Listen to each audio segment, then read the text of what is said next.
নবী কি রহমত নাকি গজব? রহমত। তারা কিন্তু ধৈর্য ধরতে পারে না, তারা আল্লাহর কাছে কইছে গজব দেও গজব দেও, কিন্তু আমরা নবী কি কইছে? একদিন আবু জাহেল, নবীজি কিরকম ছিলেন দেখেন। একদিন আবু জাহেল নবীজির মাথার মধ্যে পাথর মারছে, মাথাটা ভেঙে গেছে, মাথাটা ফাইটা গেছে, রক্ত জড়জড়ায়া পড়তেছে। নবীজি তার নিজের কাপড় দ্বারা রক্তগুলাকে মুছতাছে। পাহাড়ের মধ্যে নবীজি বেহুশ হইয়া পড়া রইছে। বাবারে, ওইদিকে নবীজির চাচা আমির হামজা রাদিয়াল্লাহু তাআলা আনহু, উনি গেছে হরিণ শিকার করতে। বাবারে খুব মনোযোগ দেন। আমির হামজা গেছে হরিণ শিকার করতে, সারাদিন জংলা জংলাই ঘুরছে, একটা হরিণও পাই নাই। শেষে সে বাড়ির দিকে রওনা হইতেছে। পাহাড়ের কাছে যখন আসছে, আয়সা দেখে কতগুলা হরিণ একসাথে জমাট বাঁধা খাড়ইয়া রইছে। বলেন না সুবহানাল্লাহ। একসাথে জমাট বাঁধা খাড়ইয়া রইছে। তখন এই আমির হামজা তীর ধনুক নিক্ষেপ করতেছে, হরিণকে শিকার করব। একটা হরিণ উপরের দিকে মাথা তুলছে, তুললে আল্লাহর কাছে কয়, আল্লাহ মেহেরবানি করে আমার জবানটা খুলে দাও, আমি আমির হামজারে মনের কথাটা কইয়া দেই। বলেন না সুবহানাল্লাহ। এই কথা যখন বলছে, তার জবান খুলে গেছে। তখন ডাক দেখো, আমির হামজা, আমাকে তো তুমি মারতে পারবাই, আমি তো তোমার বাড়ির পিছনেই থাকি। আজকে দেখো আবু জাহেল তোমার বাতিজার মাথার মধ্যে পাথর মেরে চলে গেছে, সে অজ্ঞান অবস্থায় পড়ে আছে, মেহেরবানি করে তাকে আগে বাঁচাও, এরপরে আমাকে মারো। বলেন না সুবহানাল্লাহ। এই জন্য পশু পাখি নবীজিকে চিনলো, কিন্তু দুঃখজনক ভাবে আমরা কিছু মোল্লারা নবীজিকে চিনলাম। জীবনটা শেষ। নবীজিকে না চিনলে কবরে গেলে বাবার এই কবরে আপনি শান্তি পাইবেন না।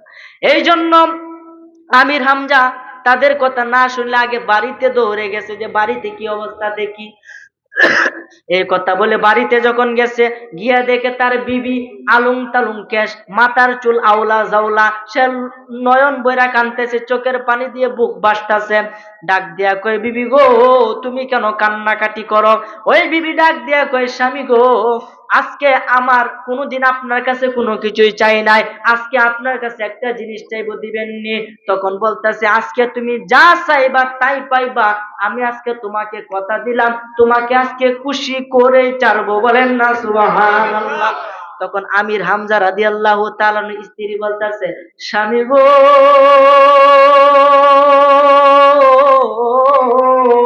ও আমার আদরের স্বামী, আমি আপনার কাছে হীরা চাই না, মানিক চাই না, কোনো স্বর্ণ চাই না, কোনো কিছুই চাই না, একটা প্রশ্নের উত্তর চাই। সামান্য একটা প্রশ্ন, একটা প্রশ্নের উত্তর দাও। যে কি প্রশ্ন? আজকে যদি মুহাম্মদের পিতা আব্দুল্লাহ বেঁচে থাকতো, তাইলে তার মাথায় কি কেউ পাথর মারতে পারতো? বলেন না সুবহানাল্লাহ। আমির হামজা একটু চুপ, কথা বলে না। একটু পরে বলতেছেন, না, সম্ভবই না। যদি আজকে আমার ভাই আব্দুল্লাহ বেঁচে থাকতো, তাহলে মুহাম্মদ সাল্লাল্লাহু আলাইহি ওয়াসাল্লামের মাথার মধ্যে কেউ পাথর মারতে পারতো না।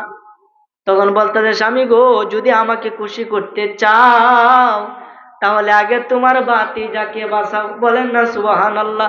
দৌড়িয়া গেছে ওই বাতিজার কাছে, গিয়ে পাহাড়ের মধ্যে ডাকে, মুহাম্মদ রে, কই তুই, কই তুই? সুবহানাল্লাহ বলে। চাচা তো চাচাই নাম কয়ে ডাকতেছে, আমরা তো এবার নাম কই, তাহলে কি সব হইব না গুণ হইব? গুণ হইব। নবীজি কইছে, আমার নাম শুনে যদি কেউ দুরূদ শরীফ না পড়ে, সে ধ্বংস হয়ে যাবে। এই কারণে মুহাম্মদ কইতে সাল্লাল্লাহু আলাইহি সাল্লাম মুখ দিয়ে বলতেই হবে। আপনি আল্লাহ যে ধর্মেরই হোক, ধর্ম বলতে আপনি এই লান হন ওই লান হন, মুসলমান হলে আপনাকে বলতেই হবে। কথা বলেন ঠিক কিনা? এই জন্য আমার ভাইরা, বাবারা, বন্ধুরা, ডাক দিয়া কই, বাতিজা তুমি কই, কই তুমি কই? নবীজি রাগ করে না, চুপ করে রয়েছে। একটু সামনে গিয়া দেখে, তখন ডাক দিয়া কই, বাতিজা তুমি কই? রাহরে না। একটু সামনে গিয়া দেখে কতগুলা হরিণ একসাথে। ওইখানে নবীজি বলতেছে, আল্লাহ, মক্কার জমিনের মানুষে বুঝে না, কাফেররা বুঝে না, তারা আমাকে চিনে না, মেহেরবানি করে আমার জন্মভূমির মধ্যে তুমি গজব দিও না, তুমি রাগান্বিত হইও না। হ্যাঁ, কতটুকু ধৈর্য! সেই নবীকে আমরা চিনি না। সেই নবীকে আমরা কি করি না? চিনি না। সময় কিন্তু আমার ভাইরা, বাবারা, বন্ধুরা, গেছে নবীজির কাছে, গিয়া দেখে নবীজি এই কথা কয়, একো বাতিজা রে, একবার খালি তুই অনুমতি দে, তোর সামনে আবু জাহেলের কল্লা আমি 2 টুকরা করে দিব। তখনও আমির হামজা কিন্তু মুসলমান হন নাই, কিন্তু নবীজির প্রতি তার দরদ ছিল। বলতেছে এখনই তোর সামনে আবু জাহেলের কল্লাটাকে 2 টুকরা করে দিব। ওই সময় কিন্তু আমির হামজার শক্তি ছিল অনেক বেশি, সে ছিল 1 নাম্বার যোদ্ধা, তাকে সবাই ভয় পাইতো। যেই রাস্তা দিয়ে আমির হামজা যাইতো ওই রাস্তায় কোনো কাফের থাকতো না। বলেন না সুবহানাল্লাহ। বলতেছে বাতিজা তুমি একবার খালি কও, তোমার সামনে আবু জাহেলের কল্লা আমি 2 টুকরা করে দেন। তখন বলতেছে চাচা গো, তুমি যদি আমাকে সত্যিকার অর্থে খুশি করতে চাও অবশ্যই আমি খুশি করব, তোর যদি আমি খুশি না করি আমার বিবি খুশি হবে না। আমি তো তারে কথা দিয়ে আইছি, তুই কি কইলে তুই খুশি হইবে? তখন আমার নবীজি বলতেছে চাচা গো, আপনি আমার পাশে এসে দাঁড়ান। ও দাঁড়াইলে কি হবে?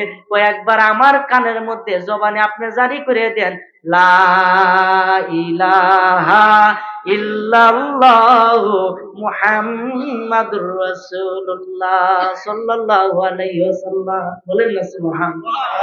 আপনি মুসলমান হয়ে যান তাহলে আমি খুশি।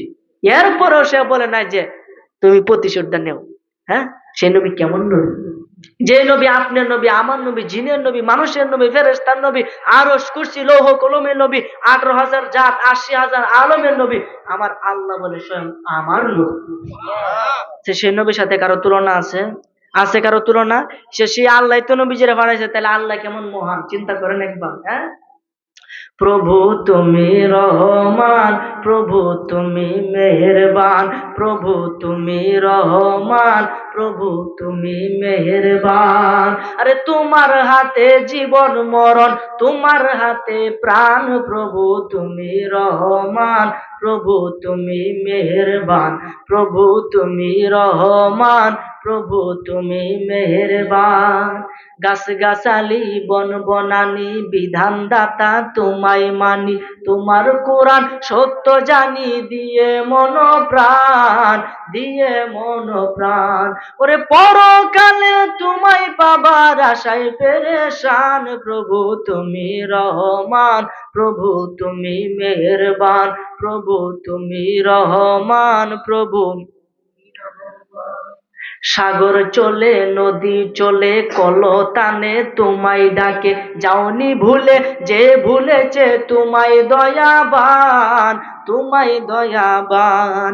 পাখির কণ্ঠে বাঁশি বাগানে, পাখির কণ্ঠে বাঁশি বাগানে শুনি তোমার নাম, প্রভু তুমি রহমান, প্রভু তুমি মেহেরবান, প্রভু তুমি রহমান, প্রভু তুমি মেহেরবান। ওরে তোমার হাতে জীবন মরণ, তোমার হাতে প্রাণ, প্রভু তুমি রহমান, প্রভু তুমি মেহেরবান, প্রভু তুমি রহমান, প্রভু তুমি মেহেরবান। একটি জবানও বন্ধ রাখিবেন না, বিদায় বেলায় উচ্চ আওয়াজে একবার বলি সুবহানাল্লাহ। হ্যাঁ, সে আল্লাহ কত মহান। মনে রাখবেন, আমি জান্নাত দেখছি না কিন্তু আমার মারে দেখছি, আমি আল্লাহকে দেখি না কিন্তু আল্লাহর সৃষ্টি দেখছি। যেই আল্লাহ এত সুন্দর নিখুঁত কারিগর, এত সুন্দর ভাবে সবকিছু সৃষ্টি করতে পারে, সে আল্লাহ কেমন মহান। আপনার সাথে আমার মিল নাই, আপনার কণ্ঠর সাথে আমার কণ্ঠের কোনো মিল নাই, কারোর সাথে কারো মিল নাই। সেই আল্লাহ এত প্রজাতি কেমনে বানাই, সে আল্লাহ কেমন কারিগর। একবার ভাবে 60 বছর নকল ইবাদতে সব পাইনি। অর্ডার আইসে গজল কইতাম, মার গজল চিনতে পারছো ইনশাল্লাহ।